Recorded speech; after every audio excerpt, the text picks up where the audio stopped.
آئیے کلام مقدس کی طرف رجوع کریں۔ کلام مقدس میں سے آج جس ورد کا انتخاب کیا گیا ہے، مقدس رسولوں کے اعمال، اس کا دوسرا باب، اس کی پہلی 4 آیات کا ہم کلام مقدس میں سے مطالعہ کریں گے۔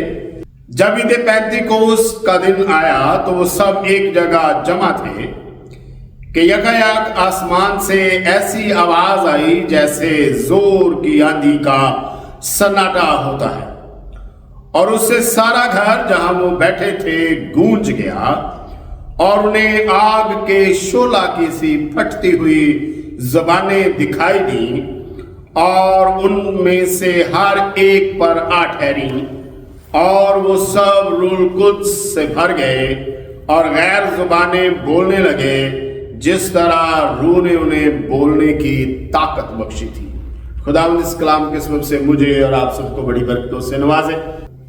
عید پینتیکوست میری طرف سے اور میری کلیسیا اور خاندان کی طرف سے آپ سب کو عید پینتیکوست جو ہے وہ بہت بہت مبارک ہو۔ عید پینتیکوست آج کے دن یروشلم کی گلیوں میں خداوند یسوع مسیح کے مصلوب ہونے کے 50ویں دن، مصلوب ہونے کے بعد 50ویں دن، اور یسوع مسیح کے صعود فرما جانے کے 10 دن کے بعد یعنی 50ویں دن جو ہے وہ روح القدس کا نزول ہوا، اور بالکل اسی طرح روح القدس کا نزول ہوا جس طرح آمد ثانی کے لیے ہم جو ہیں وہ بے قرار ہیں، بے تاب ہیں، اور کلیسیا جو ہے وہ تڑپ رہی ہے کہ خداوند جو ہے وہ نہ جانے کب آ جائیں گے اور اپنے کام کو پورا کریں۔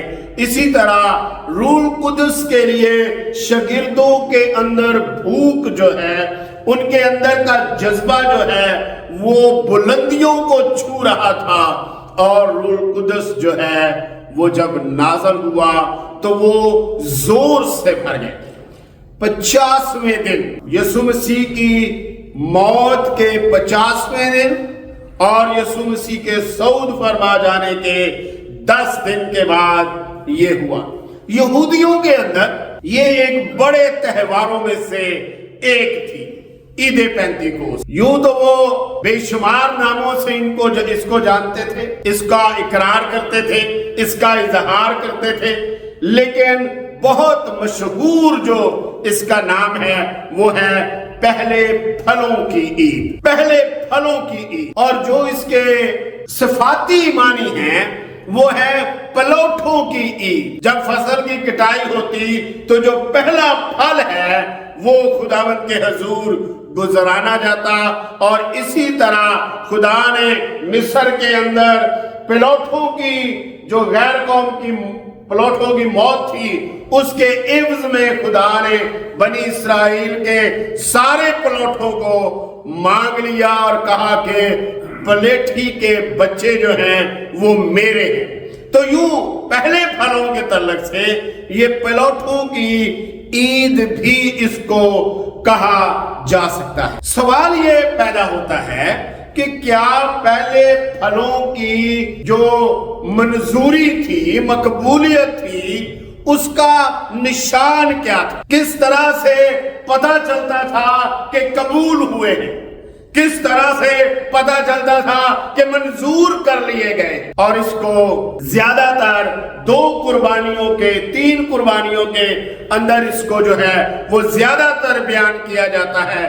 سوختنی قربانی، سلامتی کی قربانی اور نظر کی قربانی کے طور پر یہ جو ہے وہ چڑھائے جاتے تھے۔ داؤد جب اس نے اسرائیل کی گنتی کی، مردم شماری کر لی،